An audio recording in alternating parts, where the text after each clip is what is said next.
You've probably seen one of these, a Lego brick. But have you ever wondered how it all started and why it's called Lego?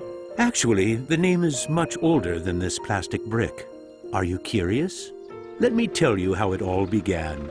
Many years ago, there was a skilled and hard-working carpenter named Ole Kirk Christensen. Ole was a respected carpenter with his own company, but times were hard, so he didn't have much money and had to dismiss his last worker.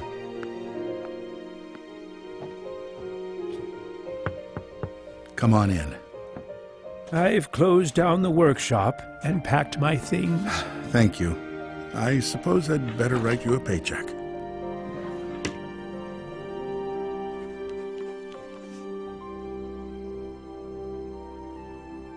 Take care.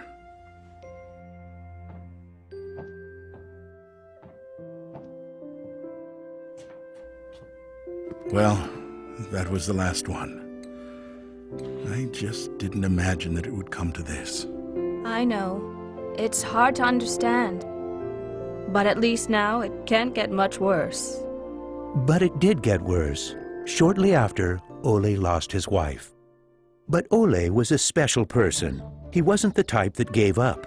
And with the responsibility of his 4 sons, he had to think of something. Ole had gotten an idea, and for him, it never took long to put an idea into action. Ole's little invention made his boys so happy that he thought maybe he should start making toys. Ole decided to give it a try. Luckily, he had saved up a lot of wood from the carpentry production. He could now use it to make toys.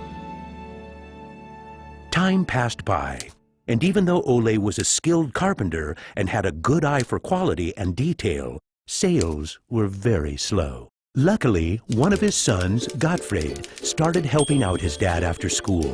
Together, they just barely managed to keep up the production.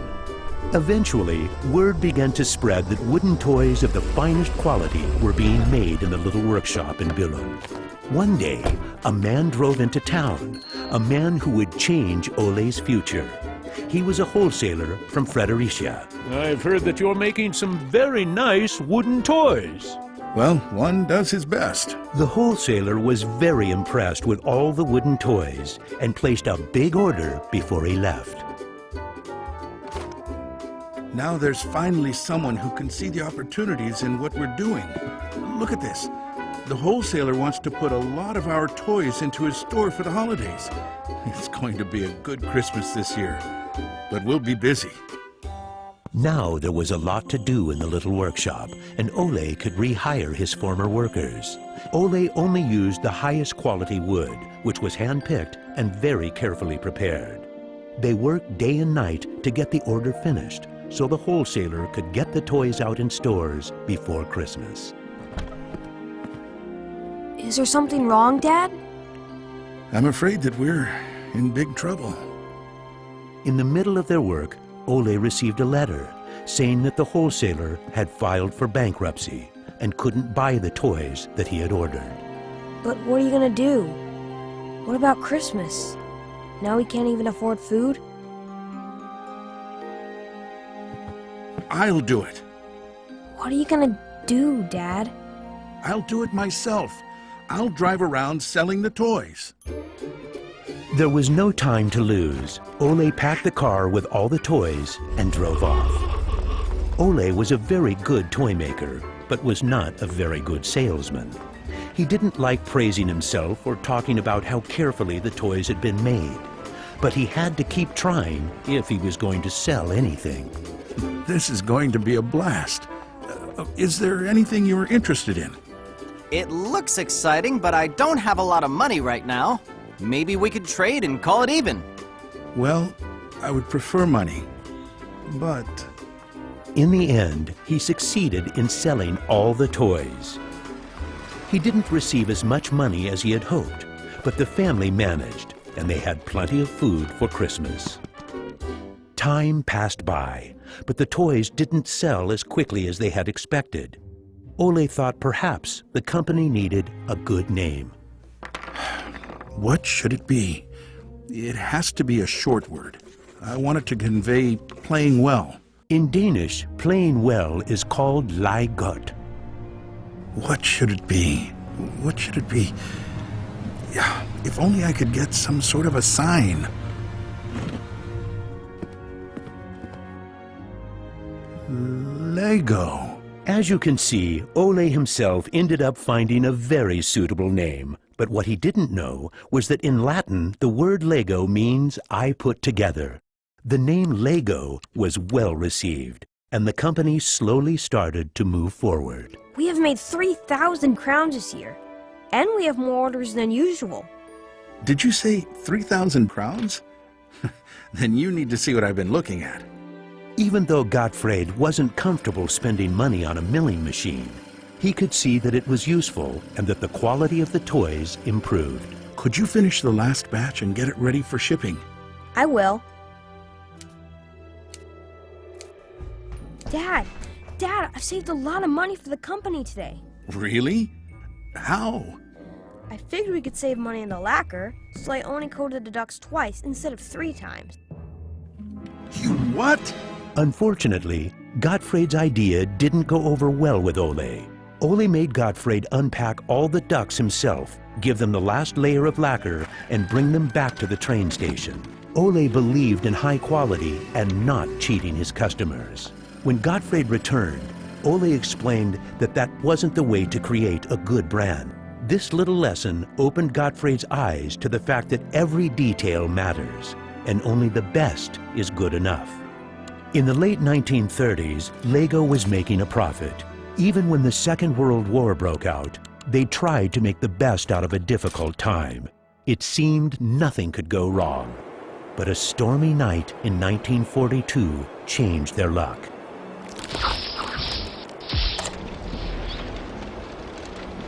There's a fire! The workshop is on fire! But when the firemen arrived, they were unable to save the workshop. It burned to the ground, and all the drawings and models were destroyed. Ole was beginning to lose hope. All that he had worked for was gone, and he almost lost his company. But being responsible for his children and workers inspired him to rebuild Lego.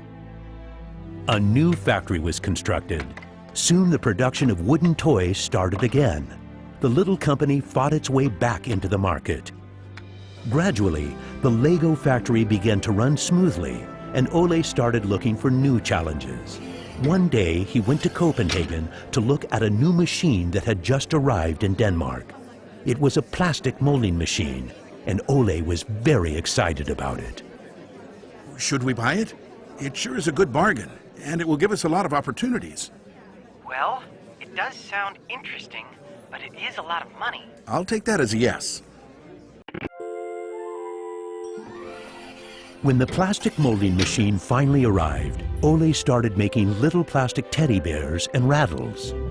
But he still had the plastic bricks that he had received at the fair.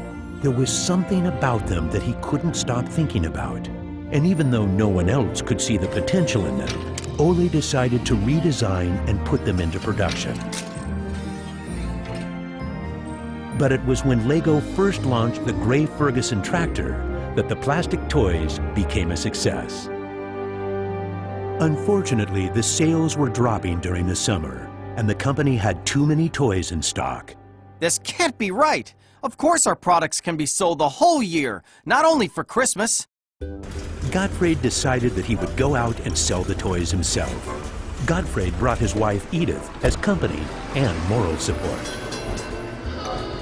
If you can't get cash, then we need butter and eggs. Well, it wasn't that bad. Gottfried was a success in his trip around the country, which helped Lego to get out of its financial crisis. They reached home just in time for Ole's birthday party. Ole turned 60, and the whole family was gathered to celebrate with him. Well, I guess it was a long trip around the country. Hey, I got an idea. Listen. What about a picture with the 3 generations? Everyone thought that was a good idea, and we were placed on the sofa with all the presents and flowers around us. On a business trip to England, Gottfried met the head of a big shopping center on his way home. They discussed the toy industry, and the conversation would be very important to the future of Lego. Damn this industry. I just think that toys are no good nowadays. What do you mean? I think they're working very well. Oh, they work fine, sure, but there's no system in anything. System? System? There isn't any system. What in the world are you doing, Gottfried? There isn't any system. The toys need an idea and a system built around it. I want to put system into play. Children have only been offered ready-made solutions. They need something different that will strengthen their imagination and creativity. So you're trying to put Lego into a system? Interesting. That same year, Lego started producing the first Lego system of play. Children could now build houses from the Lego bricks. The town plan gave play a realistic town setting, and with this, children learned about traffic safety. My sisters and I could play with the new Lego system for hours. Some people said we were the luckiest children in the world because we grew up in a toy factory. It was a huge breakthrough, and Gottfried decided to try selling it outside of Denmark. The system of play was so popular that they managed to sell it to many countries. Look what I just built! That is really nice, Kel. Even though Lego was meant for only building houses, there was still a lot of opportunities. There was just one problem. I can't lift it up. It keeps falling apart. That made Gottfried wonder. He wanted to find a way to make the Lego bricks stick together, but that was easier said than done. Gottfried noticed that the Lego bricks got a better clutch power with tubes inside. Now it was no longer just bricks, but a whole construction system with endless possibilities. This was groundbreaking for the Lego product. With a child's imagination, Lego could be anything in the world, over and over again. The imagination is the limit. Look, Dad! Now I can build everything! Unfortunately, Ole never got to see how successful the little brick actually became. Gottfried was left on his own, and he had to go through another fire at Lego that destroyed most of the wood production.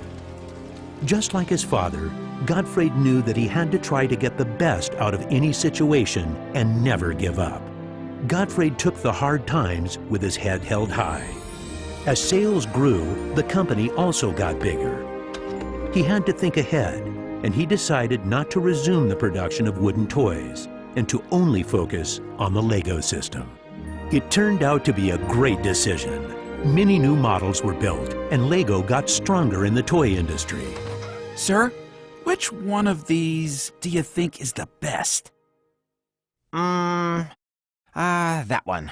Even though it got busier at Lego, Gottfried still had bigger plans. Now he wanted to build an airport, so it would be easier to sell his toys to the whole world. Like father, like son. It didn't take long to put his idea into action. Only 3 years later, Billund Airport was opened. The many guests and business connections who visited the company always wanted to see the modeling department. Gradually, it got so crowded that it was hard for the employees to keep up their work. I think we better wait a while. Gottfried could see that something had to be done. He needed a bigger place to display the Lego models. I don't want to interrupt, so I'll just put this package of our new Lego train on the table. Just put it there. Train? The idea grew quickly from an exhibition room to an amusement park. And then we could have a tower so you could look over the whole park from above, the whole town. It will be a land made out of Lego. Legoland! Well, it looks interesting, but how many visitors are you actually counting on? Well, I guess, 200, 300,000? 300,000! Even though it sounded like a lot, my dad was actually pretty far off the mark. There were 600,000 guests the very first year. My family and I were there to greet the guests. We've kept up this tradition ever since.